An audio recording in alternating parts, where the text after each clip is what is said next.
Jakarta yang kembali dilanda oleh banjir jilid 2, bisa dikatakan seperti itu. Mengapa? Karena dari awal tahun 2020, mulai tahun baru, terjadi lagi di hari Senin, tanggal 24 Februari 2020, banjir yang merata. Bukan hanya di Jakarta, tapi juga di kota lain seperti Bekasi. Tapi dalam siklus yang terjadi di Jakarta sendiri, kita lihat titik-titik cukup parah. Salah satunya di underpass Kemayoran. Nah, ini menuju Masjid Akbar. Kalau saya jalan ke sana, ini adalah underpass yang mungkin gambarnya juga sudah cukup Anda ikuti, viral ya di sosial media, karena debit air yang tertampung cukup besar dan akhirnya memutus underpass ini. Apa yang sebenarnya terjadi? Mengapa titik-titik terparah bukan hanya di Kemayoran saja, tapi juga kita lihat jalur tol Jakarta Cikampek juga harus lumpuh satu jalur. Kita juga lihat bagaimana di Cilincing dan Cakung yang juga cukup parah. Rumah-rumah yang tadinya belum pernah banjir ini juga terkena banjir dan terimbas cukup serius. Nah, yang dilakukan bukan hanya di titik underpass Kemayoran, adalah salah satunya memompa air.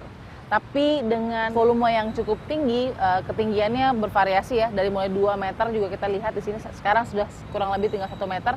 Tapi paling tidak ini sudah bisa melumpuhkan jalur yang biasa dipakai untuk menuju ke arah Masjid Akbar. Apakah yang sebenarnya terjadi di Jakarta dan bagaimana serapan yang selalu dikatakan menurun terus fungsinya, bagaimana fungsi-fungsi pompa air kita, dan bagaimana pula selama ini pekerjaan infrastruktur yang cukup banyak, dan kemudian beredar videonya tentang bagaimana karung-karung pasir itu yang mungkin saja bisa menjadi penghambat dari saluran air. Seperti apa penjelasan pihak Pemprov DKI dan bagaimana solusi jitunya agar kemudian banjir-banjir seperti ini yang sulit untuk dihindarkan bisa diselesaikan dengan baik. Kalau kita lihat, salah satu yang dipakai adalah dengan pompa, tapi kita sudah hitung per tanggal 24 Februari, saat ini sudah tanggal 28 Februari, artinya sudah beberapa hari lebih ya, dan ternyata juga belum optimal untuk hanya menggunakan pompa saja. Seperti itu juga yang terasa bahwa serapan yang ada di dalam tanah juga tidak cukup.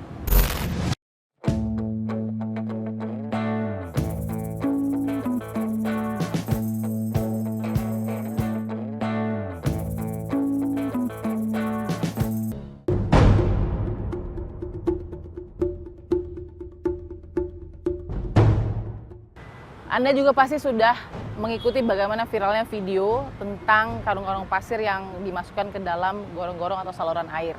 Penjelasan tersebut ada di pihak Pemprov DKI seperti apa sebenarnya, dan penjelasan atau pernyataan yang sudah dilakukan bahwa karung-karung pasir di beberapa titik ya, misalnya saja seperti di Kramat, Jakarta Pusat yang beredar luas di sosial media dan tanda kutip ya menjadi polemik karena pro kontra, apakah karung-karung ini menjadi penyebab dari banjir atau tidak, itu juga bisa dijelaskan oleh Pemprov DKI. Tapi apakah karung-karung pasir yang digunakan misalnya untuk menutup saluran air yang memang belum terpakai, pada saat hujan turun mempengaruhi atau tidak sebenarnya saluran air ini menjadi tidak lancar atau tidak?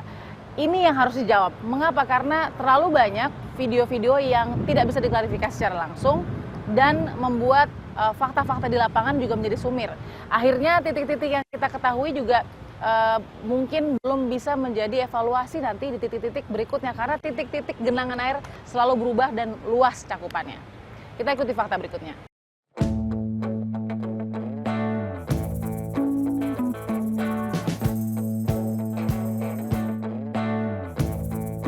Penjabaran dan tanggapan dari Kepala Dinas Sumber Daya Air Provinsi DKI Jakarta melihat pengelolaan yang terjadi selama banjir di awal tahun 2020 terjadi hingga 3 kali ini. Apa yang terjadi? Kita tanyakan. Assalamualaikum Pak. Waalaikumsalam. Pak Joy ini? Ya. Pak, ini kita sedang ada di comment center ya Pak ya? Ya, comment center Dinas Sumber Daya Air. Baik, ini dengan Pak Kepala Dinas Sumber Daya Air Provinsi DKI Jakarta, Pak Joy Yusuf sudah ada di dalam sini. Pak, kita masih siaga nih Pak ya? Ya, masih, sementara masih, karena perkiraan BMKG kan sampai bulan Maret. Masih panjang ya, bersiaganya. Masih terus panjang waktu. Sebelum saya mau tanya mungkin detailnya Pak, kenapa Pak bisa titiknya kok beda-beda gitu Pak ya? Ya. Yang paling itu evaluasi awal dari SDA seperti apa? Ya, sebenarnya sih dari awal kita sudah ya melakukan kegiatan rutin kita kan, pengerukan segala macam. Terus persiapan pompa-pompa, dan terus Satgas juga kita udah maksimalkan. Cuman berdasarkan data BMKG, curah hujan kita kan beberapa bulan ini cukup ekstrim gitu kan. Ada beberapa titik emang yang melebihi dari curah hujan yang normal. Mungkin dulu sekitar 100 meter di bawah itulah per detik. Sekarang rata-rata 200 mm per detik. Pantauan Bapak saat ini bagaimana kondisi semua pintu air? Ya, seperti yang kita lihat di sini nih, emang ada beberapa titik-titik lokasi yang selalu kita amati kan. Pertama kita ngelihat pintu air di Katulampa dulu kan di sana. Yang sumber awal air datang itu dari hulu.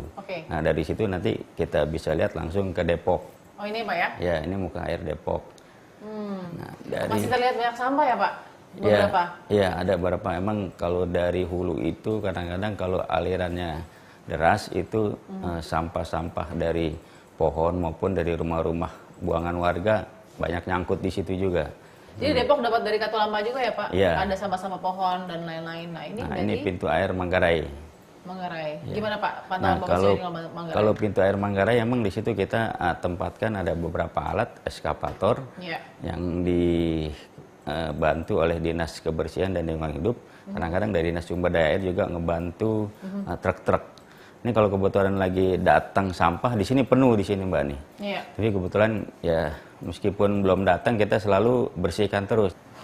Karena juga ramai Pak, jadi di perbincangan juga orang kan juga sekarang bertanya sebenarnya banjir yang terjadi di tanggal 1 Januari 2020 kok titiknya berbeda-beda ya dengan yang tanggal 20 Februari dan 24 Februari Pak.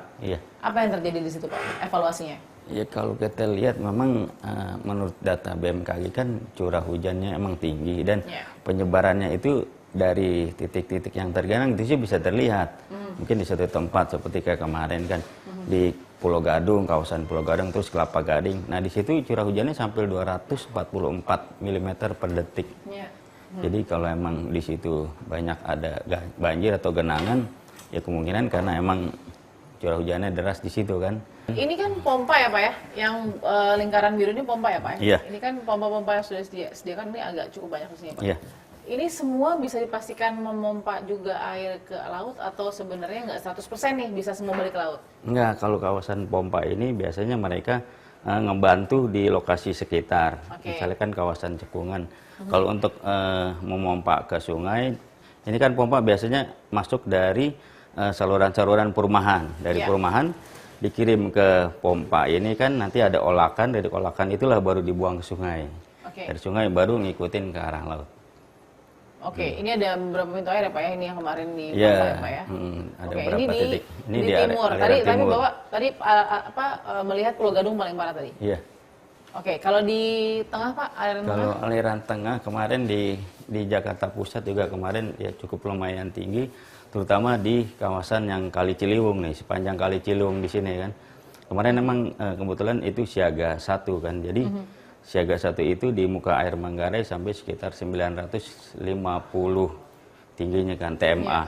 Nah, dengan ketinggian situ tuh di tanggul Kali Ciliwung sendiri itu udah banyak yang meluap. Sehingga kawasan sepanjang ini, sepanjang sejajar kali itu banyak yang terkena dampaknya banjir kemarin di situ.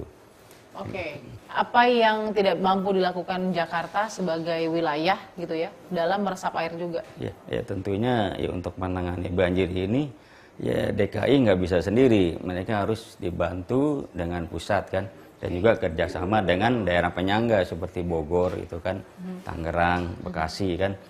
Karena kalau kita ngelihat tata ruang sekarang kan banyak berubah nih di kawasan banyak yang berubah di penataannya.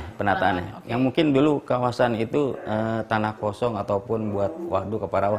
Ini kan sekarang banyak hunian di beberapa tempat, mulai pusat dari perbelanjaan Depok. juga banyak, Pak? Pusat perbelanjaan Ya, juga banyak. mulai dari Depok sampai Bogor itu hunian udah tumbuh pesat kan. Dan itu yang mungkin dulunya tempat ruang air itu kumpul, sekarang jadi tempat orang kumpul.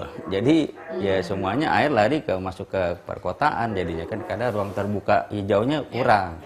Kalau dilihat Pak, dikumpulkan data yang sudah ada bertahun-tahun ini, di mata Pak Joy ini sebenarnya kita masih bisa meresap, kita masih punya daerah resapan air yang optimal tidak sih? Atau semuanya kekurangan sebenarnya? Ya sebenarnya sih dari kebutuhan RTH kita masih kurang. Jadi perlu ada penambahan juga. Sedangkan untuk sumur-sumur resapan sekarang ini kita masih terus genjot kan, masih terus kita tambah karena emang ada beberapa tempat masih kita perlu. Sekarang kebanyakan kan gedung-gedung juga mungkin buat ruang sumur resapannya sedikit, banyak yang enggak buat sumur resapan.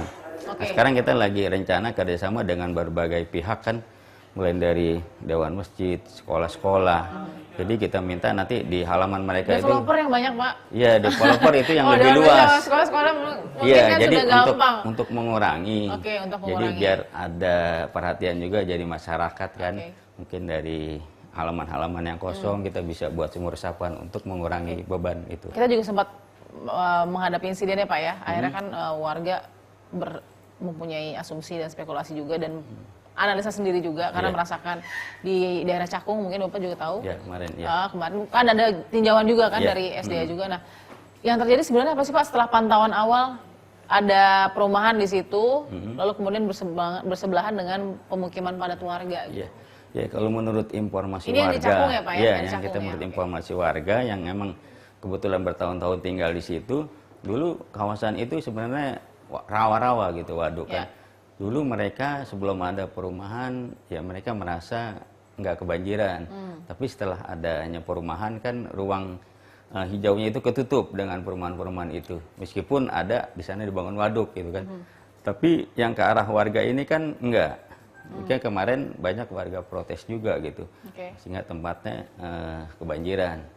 Memang ada beberapa aliran sungai kemarin yang langsung mengarah ke pemukiman warga. Terlepas dari itu tingkat pengawasan Pemprov menurut Bapak juga gimana? Ya, Karena kan tetap harus kecolongan nggak dengan banyaknya? Sebenarnya harus lebih diperketat sebenarnya dengan kondisi yang ada gitu kan.